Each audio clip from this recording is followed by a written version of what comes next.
ठीक। अगला टॉपिक क्या है हमारा? इम्पल्स। आई एम तो इम्पल्स का मतलब क्या होता है? इम्पल्स का मतलब क्या होता है? तो देखो, हम कोई भी काम करते हैं, हम क्या लगाते हैं? फोर्स लगाते हैं, वस्तु में क्या हो जाता है? चेंज हो जाता है।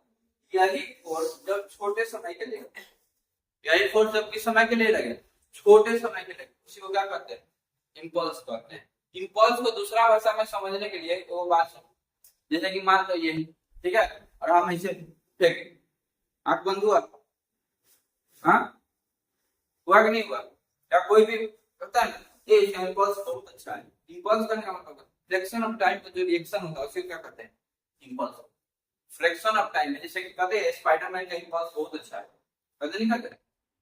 हाँ, पीटर टिंकल, तो स्पाइडरमैन मूवी देखा होगा तो उसको पता होगा, ठीक है। अगर उसके तरफ कोई चीज फेंको तो बिना देखे उसको क्या कर सकता है? पकड़ सकता है। पकड़ सकता है क्यों? क्योंकि उसका इम्पल्स अच्छा है। यार स्पाइडरमैन 1 में भी जब वो वाला सीन दिया हुआ है जहाँ पे कैच करता है सारा बर्तन उर्तन, सारा देखना मूवी में भी बहुत बार दिखाया हुआ है।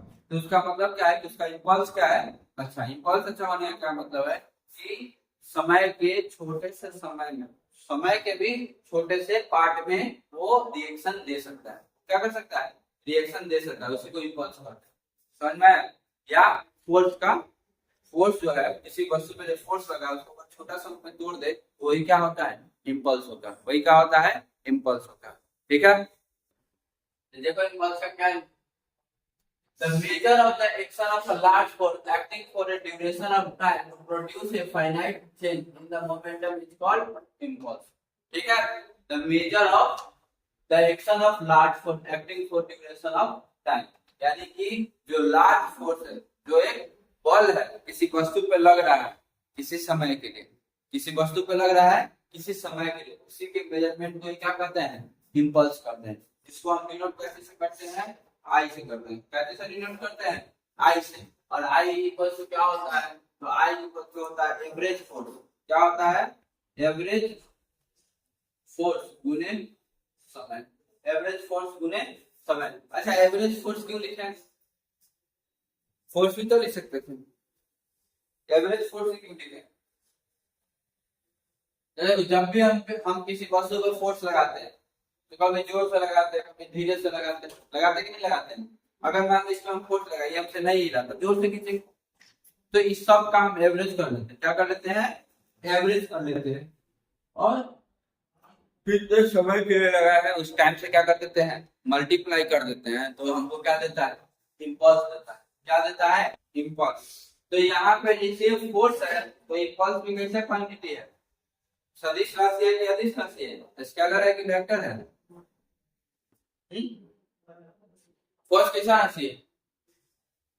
फोर्स कैसा राशि है? सदिश राशि है, यानी कि वेक्टर क्वांटिटी। कैसा क्वांटिटी है? Vector quantity. तो अगर फोर्स वेक्टर क्वांटिटी है तो इम्पल्स कैसा क्वांटिटी होगा? वेक्टर क्वांटिटी होगा कि नहीं होगा? इम्पल्स भी क्या होगा? Vector quantity. ठीक है, कोई दिक्कत? आगे इसका एसआई यूनिट क्या होता है? तो न्यूटन पर सेकेंड। इसका एसआई यूनिट क्या होता है? न्यूटन पर सेकेंड। बोले न्यूटन पर सेकेंड है, न्यूटन सेकेंड क्या होता है? Newton second. तो देखो फोर्स को हम न्यूटन में नापते हैं और इसको हम सेकेंड में नापते हैं, तो ये हो जाएगा न्यूटन सेकेंड। यही हमारा क्या होता है? इम्पल्स होता है। क्या होता है? इम्पल्स होता है, यानी कि फोर्स गुने टाइम। इम्पल्स को क्या लिख सकते हैं? फोर्स गुने टाइम। इसको क्या कहते हैं? इम्पल्स कहते हैं। ठीक है, और इसको नापने के लिए, तो नापने के लिए न्यूटन सेकेंड में, और इसका अगर डायमेंशनल यूनिट पूछा जाए, क्या पूछा जाए? Dimensional unit. Dimensional unit m into l into t का पावर माइनस वन। फोर्स के लिए t का स्क्वायर लिखे थे कि नहीं लिखे थे? और यहाँ पर t का माइनस वन। क्यों? कहाँ से देखो, यहाँ पे टाइम क्या हो गया है? मल्टीप्लाई हो गया है। टाइम में से वो पावर हटेगा कि नहीं घटेगा? टाइम में से वो पावर क्या हो जाएगा? हट जाएगा। तो ये इसका डायमेंशनल यूनिट है और ये इसका एसआई यूनिट है। एसआई यूनिट क्या है? Newton second. ठीक है, कोई दिक्कत? तो ये हमारा क्या है? इम्पल्स है। ये हमारा क्या है? इम्पल्स है। ठीक है, तो मान लो हमारे पास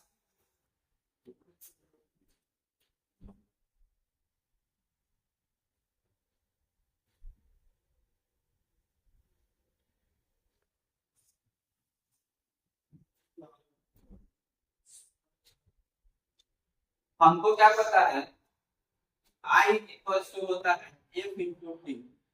I इक्वल टू क्या होता है F into T. Impulse equal to क्या होता है फोर्स इंटू टाइम। ठीक, तो एक छोटा सा समय के लिए, कहाँ के लिए, छोटा सा समय के लिए। तो अभी हम लोग इंटीग्रेशन नहीं ना पढ़े हैं, डिफरेंशिएशन नहीं ना पढ़े हैं। तो देखो अगर आपको किसी भी चीज को छोटा सा टाइम के लिए लेता है तो हम उसका क्या ले लेते हैं डिफरेंस। जैसे छोटा टाइम के लिए हम उसको डिफरेंशिएट करते हैं, अगर सब छोटा छोटा टाइम को जोड़ना है तो हम उसको क्या कर देते हैं इंटीग्रेट करते हैं। तोड़ने के लिए क्या करते हैं डिफरेंशिएट, और जोड़ने के लिए क्या करते हैं इंटीग्रेट। तो हम इसको क्या कर रहे हैं इंटीग्रेट कर रहे हैं, ये हमारा छोटा सा पार्ट है, हम इसको क्या कर रहे हैं इंटीग्रेट कर रहे हैं। कहां से कहां तक, तो इसको हम कोई भी टाइम t1 से लेके कोई भी टाइम कहां तक इंटीग्रेट कर दें t2 तक, यानी कि t1 से लेकर t2 तक का क्या करते हैं जोड़, t1 से t2 तक को क्या करते हैं जोड़। ये हम जोड़ कर रहे हैं, ठीक है, ये हम क्या कर रहे हैं जोड़ कर रहे हैं। आगे जैसे कि आगे चलेंगे जब मैथ में इंटीग्रेशन और डिफरेंशिएशन पढ़ेंगे वहां पर समझ में आएगा हम इसको क्यों कर रहे हैं कि हम जोड़ कर रहे हैं। ठीक है, तो हम इसको क्या कर रहे हैं जोड़ रहे हैं। तो यहाँ से हमको क्या मिलेगा डी आई और आई के जगह हमको क्या मिल जाएगा इम्पल्स मिल जाएगा। क्या मिल जाएगा इम्पल्स, और F of dt, F of dt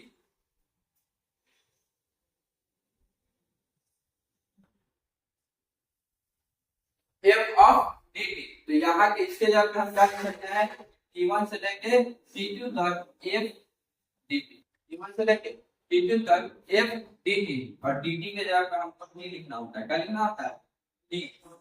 ठीक है, dt का इंटीग्रेशन क्या होता है t होता है। ठीक, और ये कहां से कहां तक t2 माइनस t1 तक, और इसको हम ऐसे भी लिख सकते हैं f t2 माइनस t1। कहने का मतलब कि जो फोर्स है और कितने समय के लिए लगा, t2 माइनस t1 का मतलब क्या हो गया फोर्स कितने समय के लिए लगा है। मान लो कि 10:05 से लेकर 10:15 तक फोर्स लगा है, तो हम क्या करेंगे 10:15 में से 10:05 को क्या कर देंगे घटा देंगे। यही ना हो रहा है, कोई बड़ा चीज नहीं लिखा हुआ है, नहीं ना लिखा हुआ है। ये फोर्स एफ है और ये टाइम, ये क्या है टाइम। इसको हम ऐसे भी तो लिख सकते हैं, लिख सकते हैं कि नहीं लिख सकते, ये भी बात सेम ही लिखा हुआ है। क्या लिखा हुआ है सेम लिखा हुआ है।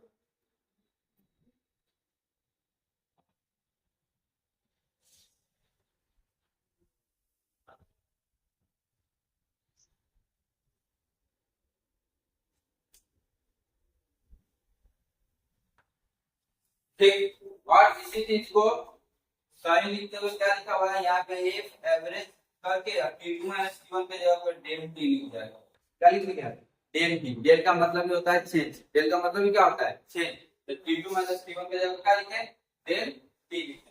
ठीक, देखो सारा चीज सेम लिखा हुआ है।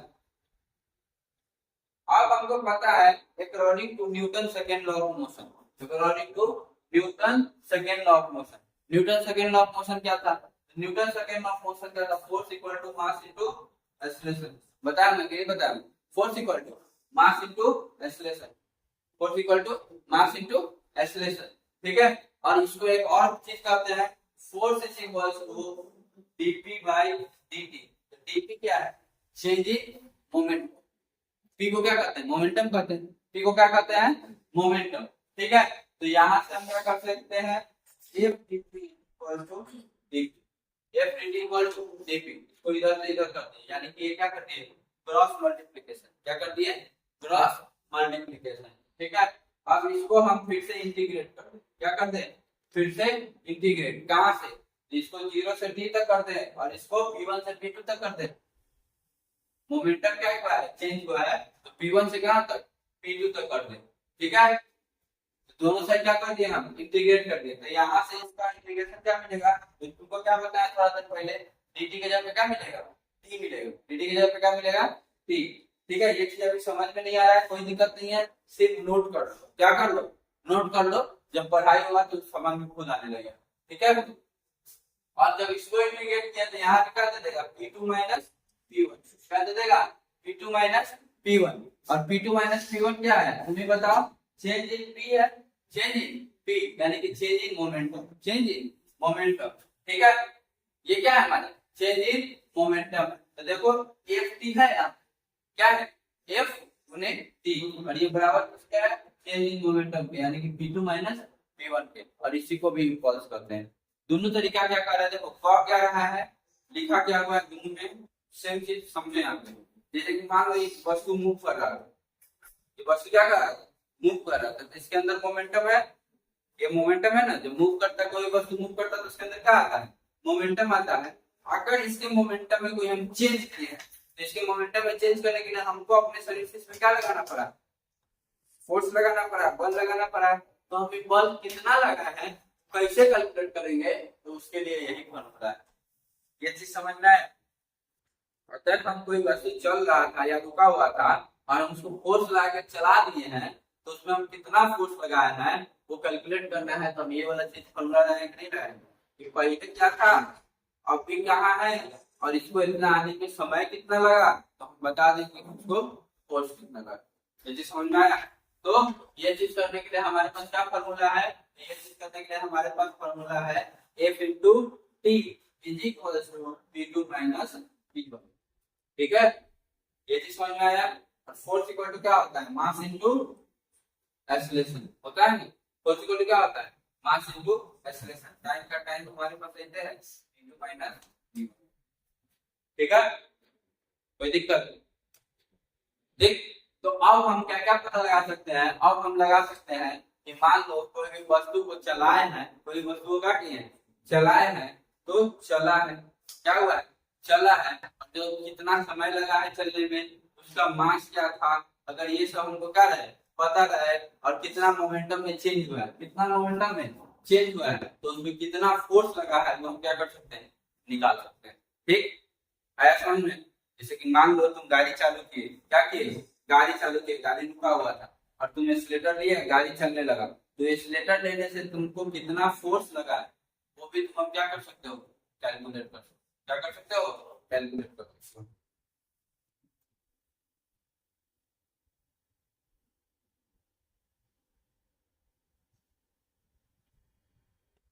ठीक, और देखो यहाँ पे लिखा हुआ है इम्पल्स किसको कहते हैं, तो the impulse of a force is equal to the total change in the momentum produced by the force. Impulse किसको कहते हैं, change in momentum, change in momentum by the force, यानी कि जो भी चेंज इन मोमेंटम हुआ है, जो भी चेंज इन मोमेंटम हुआ है उसी को क्या कहते हैं इम्पल्स कहते हैं, उसी को क्या कहते हैं इम्पल्स कहते हैं। ठीक, जैसे कि हम तुमको मारे ऐसे कोई चीज फेंके और जो तुम चेंज किया अपना शरीर को बचाए हो, इसी को नहीं इम्पल्स करते।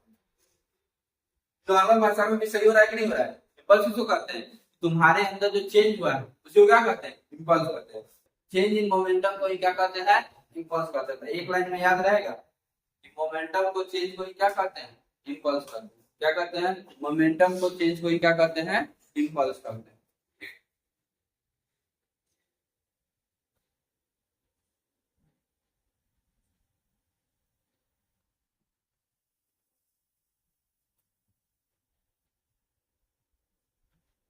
ठीक है, तो हमारे पास कुछ एग्जाम्पल है, हमारे पास क्या है कुछ एग्जाम्पल।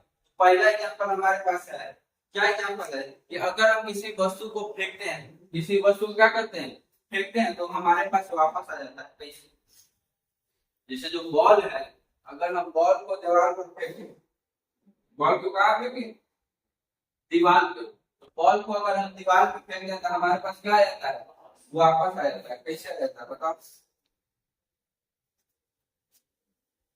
ये मान लो दीवार, ये क्या है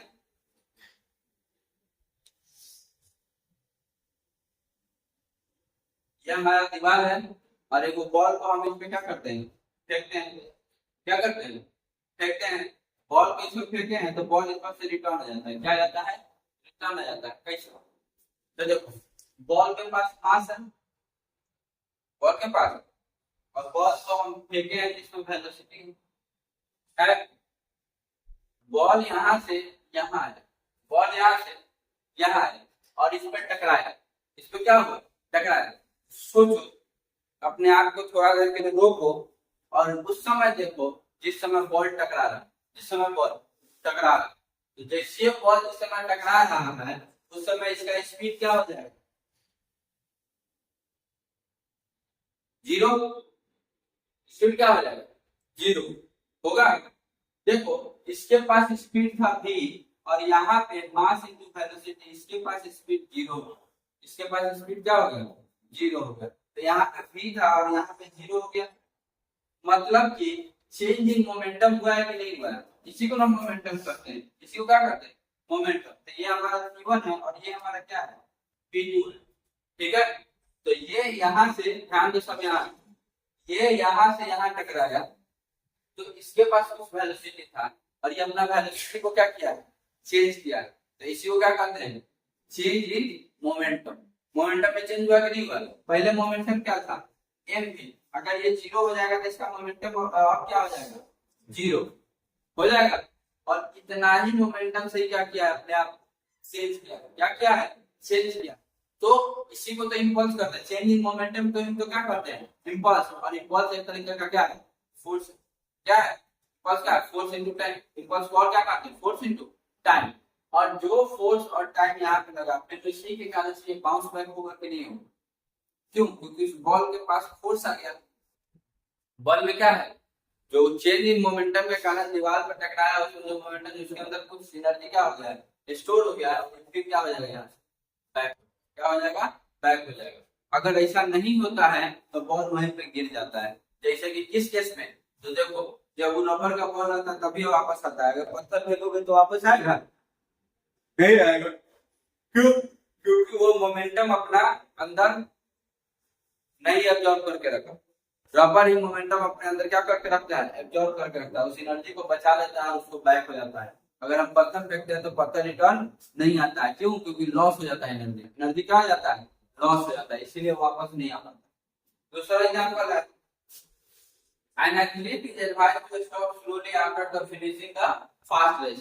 गया है कि मान लो कोई रनिंग होता है, क्या होता है, कोई रनिंग होता है और तुमको क्या कहा जाता है कि अगर तुम दौड़ रहे हो स्पीड में से तो रुकना है, तो तुम आराम आराम से रुकते हो, यानी कि दौड़ते रह जाते हो और धीरे धीरे धीरे धीरे अपना स्पीड स्लो करते हो, रुक जाते हो कि नहीं रुक जाते हो।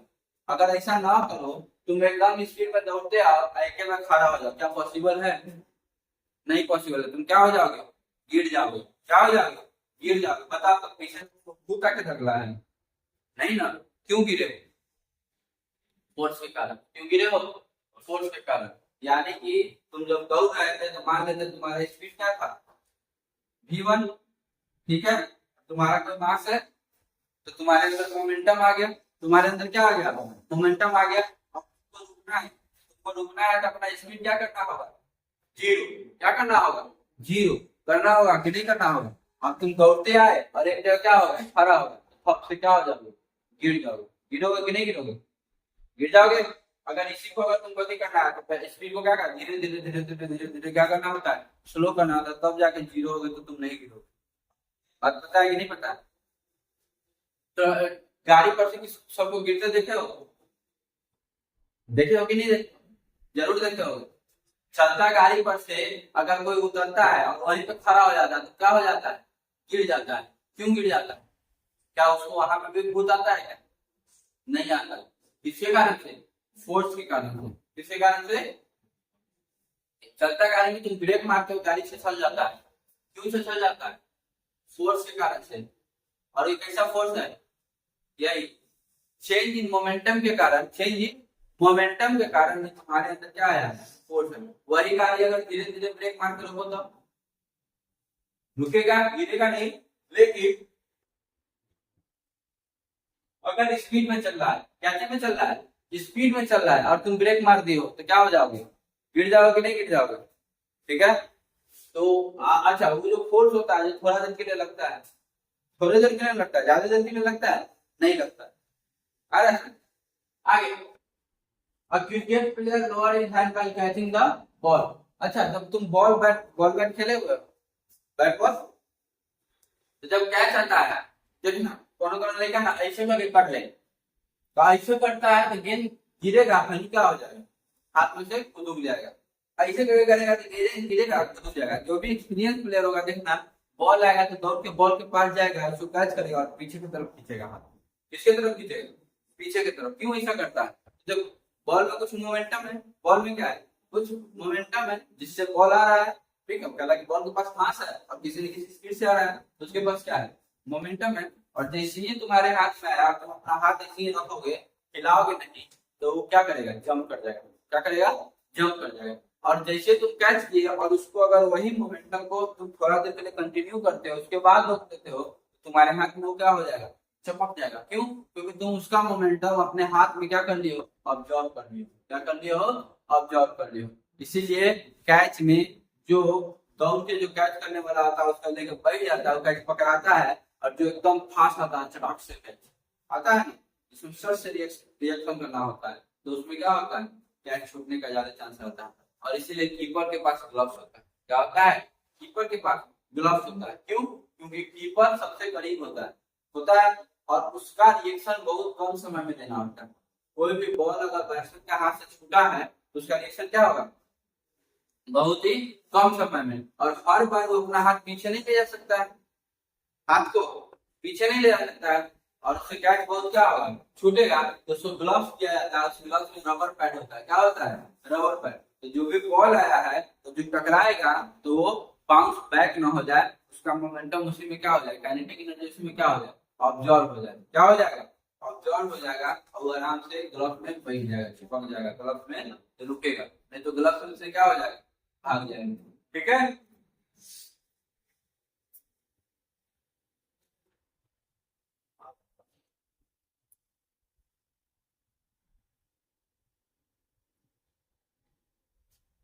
ठीक। और जो चेंज इन मोमेंटम के कारण जो फोर्स लगता है उसको हम ऐसे भी लिख सकते हैं, F is equal to D by D T. थोड़ा देर पहले बताया था, याद है कि नहीं है, F is equal to D P by D T.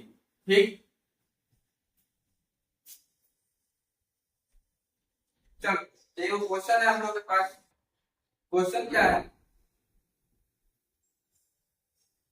ये क्वेश्चन देखो, वो बैट्समैन जो क्या है, batsman, a batsman hit back a ball straight in the direction of the bowler without changing its initial speed of 12 meter per second.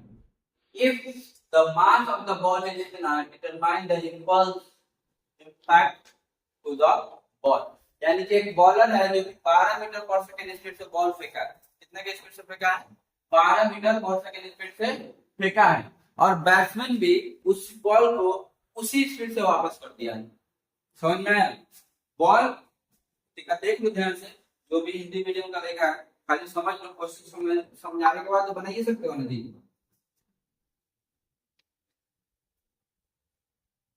और इतना English से तुमको अभी तक आ जाना है। ठीक है, ये वो बॉलर है, बॉल किया है इधर से 12 मीटर पर सेकंड की स्पीड से क्या हो रहा है, जा रहा है। बॉलर इधर से जा रहा है और बैट्समैन बॉलर के दिशा में इधर से बैटिंग किया, और जब बॉल इधर आया इधर से इसको 12 मीटर पर सेकंड की स्पीड से क्या किया, मार दिया। यानी कि इधर से इधर बॉल जा रहा था 12 मीटर पर सेकंड की स्पीड से, और इधर से इधर पे बॉल आ रहा है 12 मीटर पर सेकंड के स्पीड से। ठीक है, फिर if the mass of the ball, और जो बॉल है उसका जो मास है कितना दिया हुआ है, बॉल का मास दिया हुआ है 0.15 केजी, 0.15 केजी, 0.15 केजी बॉल का क्या है, मास है। और इसको इधर से 12 मीटर पर सेकंड की स्पीड से फेंका गया, और जब फेंक दिया उधर से बैट्समैन भी इसको कितना स्पीड से, 12 मीटर पर सेकंड की स्पीड से क्या किया, मार दिया। तो इसके लिए तुमको इंपल्स निकाल के बताना है। क्या निकाल के बताना है, इंपल्स निकाल के बताना है। ठीक है, तो है तो लगाओ दिमाग और बना के बताओ। ध्यान दो, हमको क्या निकालना है, इंपल्स निकालना। हमको क्या निकालना है, इंपल्स। और इंपल्स इक्वल टू क्या होता है बताओ, इंपल्स इक्वल टू होता है change in momentum. Change in momentum मतलब p2 minus p1, p2 minus p1। ठीक है, तो एक p2 माइनस p1, ये किसी को समझ में आया, किसी को समझ में नहीं आया, आया सबको समझ में, हाँ ठीक। तो मास, मास कितना दिया हुआ है 0.15, और p2 माइनस p1, तो देखो इधर से जा रहा था तो 12 के स्पीड से जा रहा था, इधर से जा रहा था तो कितने स्पीड से जा रहा था, 12 के स्पीड से जा रहा था, और उधर से आया तो कितना के स्पीड से आया, 12 के स्पीड से आया। ठीक है, तो 12 के स्पीड से गया और 12 के स्पीड से आया। ठीक, तो अगर इधर से इधर आ रहा है ये अगर 12, तो अपोजिट में है कितना आ जाएगा, -12। ठीक है, और ये 12 12 क्या हो जाएगा, 24, 12 12 क्या हो जाएगा 24, और 24 गुने 15 करोगे तो कितना आएगा, तो 3.6 न्यूटन। तो 3.6 न्यूटन सेकेंड होगा कि नहीं होगा? क्या होगा? सेकेंड। तो देखो इम्पल्स को हम लोग क्या चीज में नापते हैं? न्यूटन सेकेंड में। ठीक है, इम्पल्स को क्या चीज में नापते हैं? न्यूटन सेकेंड में नापते हैं ना। ठीक है, ये चीज समझ में आया? कोई दिक्कत? नेक्स्ट क्वेश्चन देखो, सेम टू सेम तरीका से बनेगा। चलो क्या कर रहा है next question? Consider a ball falling from the height of 2 metre and rebounding to height of 0.5 metre. देखो क्या हो रहा है, देखो बॉल है जो 2 मीटर के हाइट से क्या किए हैं? गिरा है। 2 मीटर के हाइट से वो बॉल को क्या किए हैं? गिरा है। और गिरने के बाद बॉल जो है यहाँ से कितना का हाइट से ट्रेवल किया है? 0.5 मीटर के हाइट पे क्या है? ट्रेवल किया है। ठीक है, it has mass of the ball is 60 gram. Mass of the ball कितना है? 60 ग्राम। जो ये बॉल है इसका मास हमको दिया हुआ है 60 ग्राम, यानी कि अगर इसको भाग कर देंगे 1000 से तो हमको केजी में निकल जाएगा। कैसे में निकल जाएगा? केजी में निकल जाएगा। उसके बाद क्या करा? Find the impulse and average force between the ball and the ground. तो कह रहा है जब बॉल गिराया है तो बॉल और ग्राउंड के बीच में जो फोर्स लगा है जिसके कारण से क्या हुआ है? रिबाउंस हुआ है। कितना आया समझ में? वो तुमको क्या करना है? निकालना है। और उसका क्या हुआ है? The time which the ball and the ground remain in contact is 0.2 second. और जितना समय तक बॉल इस ग्राउंड को टच किया था वो समय कितना था? 0.2 सेकेंड। ठीक है, यानी कि बहुत छोटा समय हुआ। बहुत क्या हुआ? छोटा समय। 0.2 सेकेंड है, 1-2 सेकेंड नहीं है, 0.2 सेकेंड है। यानी कि सेकेंड में भी क्या है? कम है। सेकेंड का भी पार्ट आ रहा है समझ में? तो बॉल यहाँ से हम छोड़े, 2 मीटर से छोड़े, बॉल गिरा है। गिरने के बाद बॉल क्या हुआ है? उठा है। बॉल 2 मीटर से छोड़े, उठा कितना है? 0.5। तो तुमको बोल रहा है जो बॉल यहाँ से गिर के जो उठा है इसके कारण से कितना इम्पल्स लगा है, ये तुमको क्या करना है? बताना। ठीक है, कोई दिक्कत नहीं ना? बताओगे? चलो क्वेश्चन है कि 2 मीटर ऊंचा है वो कोई बिल्डिंग या कुछ भी, उस पर से एक बॉल को क्या किया जा रहा है? ड्रॉप किया जा रहा है, गिराया जा रहा है। ठीक है, तो जब ये यहाँ से यहाँ गिरेगा तो इसके पास कुछ ना कुछ स्पीड होगा। और वो हम कैसे निकालेंगे? तो हम क्या बनाते हैं? खुद से बनाते हैं कि नहीं बनाते हैं? हम क्या बनाते हैं? खुद से बनाते हैं। जो नहीं जानते यू का मतलब होता है जो शुरुआती वेलोसिटी। तो शुरुआती वेग इसके पास क्या है? 0। क्यों? क्योंकि हम उसको छोड़े हैं तो कोई स्पीड नहीं है। टाइम हमको नहीं पता है, दूरी हमको पता है। दूरी कितना है? 2 मीटर। तो यहाँ पे क्या लिख देंगे? 2 मीटर। एक्सेलरेशन कितना होगा? तो जी यानी कि 10। नीचे की तरफ जो जी होता है, जी का वैल्यू कितना होता है? 10। और भी तो भी तो हमको क्या करना है? फाइंड करना है। ठीक है, और हमारे पास 3 को फार्मूला होता है। पहला फार्मूला था s = ut plus half at square. दूसरा फार्मूला था v square minus u square equal to 2a। और एक और फार्मूला था v equal to u plus a। देखो हमको क्या क्या नहीं पता है? हमको v और t नहीं पता है। ठीक है, हमको क्या क्या नहीं पता है? v और t। ठीक है, बोला के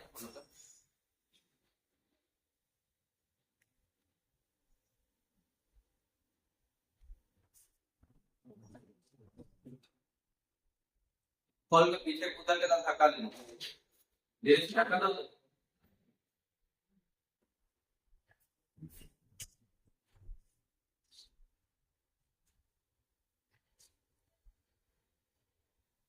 ठीक है, और तो इसमें से कौन सा फॉर्मूला लगेगा, कैसे चूज करेंगे? तो देखो हमको क्या नहीं पता है? v और t नहीं पता है। तो देखेंगे इसमें दोनों में v और t किस में आता है? तो इसमें v और t आता है और इसमें t आता है। आता है ना? तो अगर हमको t निकालना होता तो ये लगा देंगे, और हमको v निकालना है तो क्या लगाएंगे? ये लगाएंगे कि नहीं लगाएंगे? तो ये वाला फॉर्मूला लगाएंगे। v square minus u square equal to 2 है। v इक्वल टू हमको फाइंड करना है। तो u क्या है? 0 है। 2 a कितना है? 10। और s कितना है? 2 है। तो यहाँ से v स्क्वायर इक्वल टू कितना आ जाएगा? बता। 4 ढाई 40, यानी कि v equal to root under 40। 10 चौका 40 या 8 पंचे 40 होता है, 8 पंचे 40। तो 8 पंचे 40 का मतलब 10 चौका 40 का मतलब हम क्या कर रहे हैं, इसको हम क्या लिख सकते हैं, 2√10 लिख सकते हैं, या √40 का जो भी वैल्यू होगा यहाँ पे सीधे क्या कर दो लिख दो, या सीधे √40 कर दो।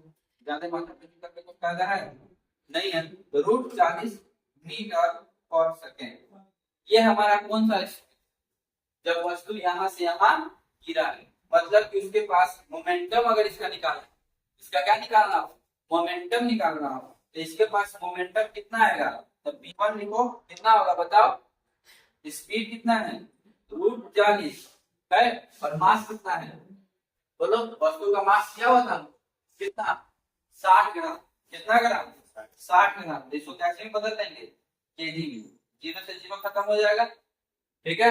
और 60√40/100, 60√40/100, ये हमारा क्या हो गया, P1 हो गया, ये हमारा क्या हो गया, P1। अब हम P2 निकालेंगे, क्या निकालेंगे, P2 क्या है कि गिरा है और गिरने के बाद 0.5 मीटर कहाँ गया, ऊपर गया।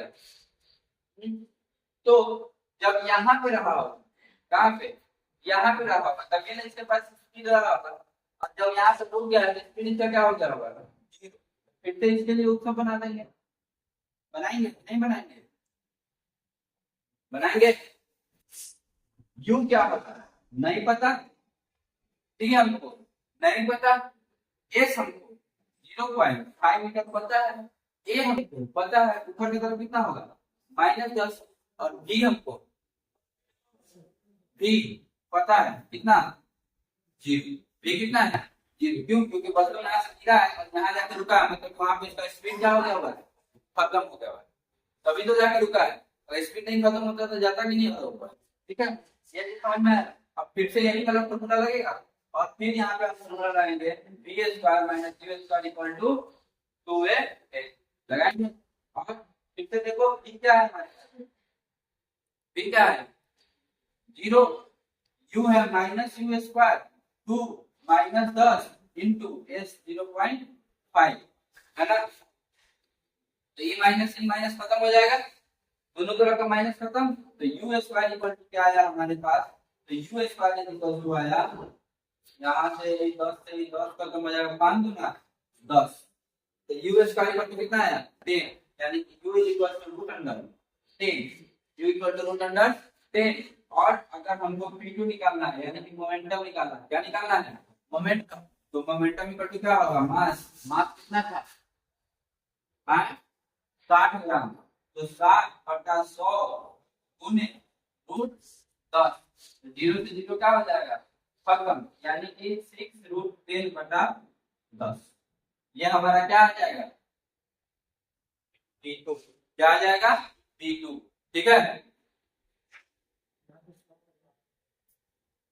यहाँ पे 10 इसलिए है कि काटे हैं, और यहाँ पे 100 इसलिए है, अच्छा सॉरी, यहाँ पे 100 से नहीं 1000 से नहीं होगा, 100 रही है, ठीक है, ठीक, तो 100 वहां पे रहेगा, कोई दिक्कत नहीं ना।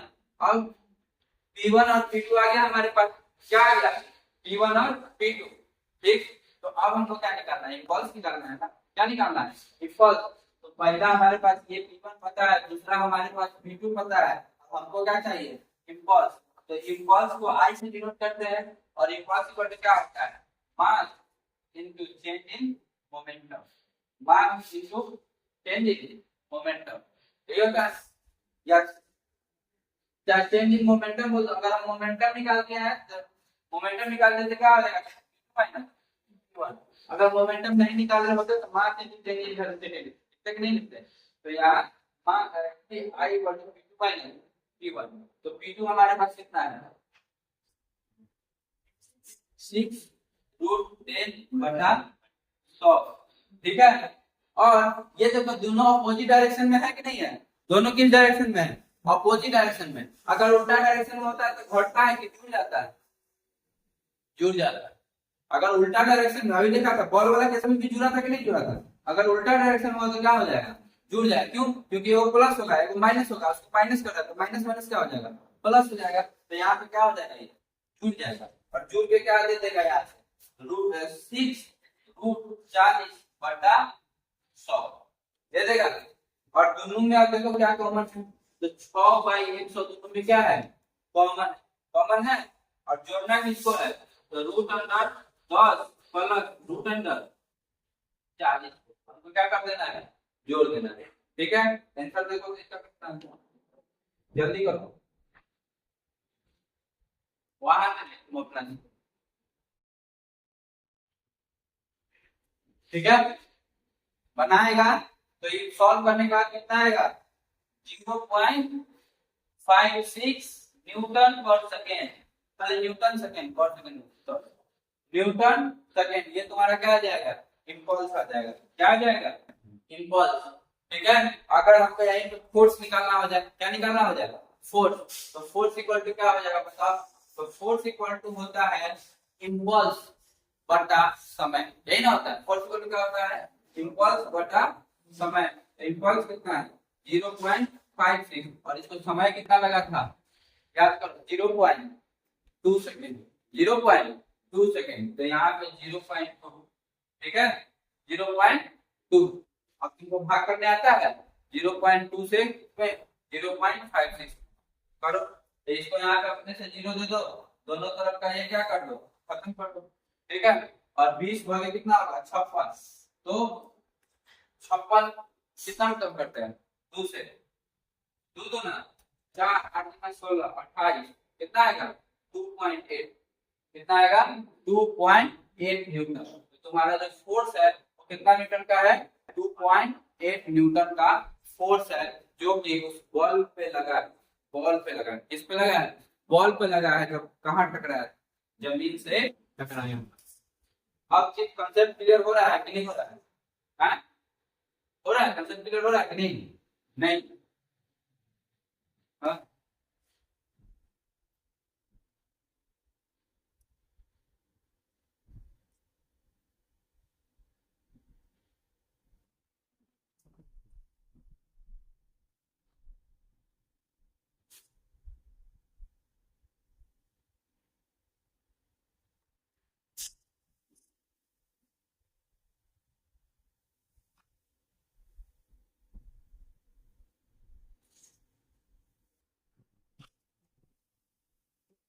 ठीक है, तो आज तुम लोग का क्लास यहीं पे खत्म होता है, और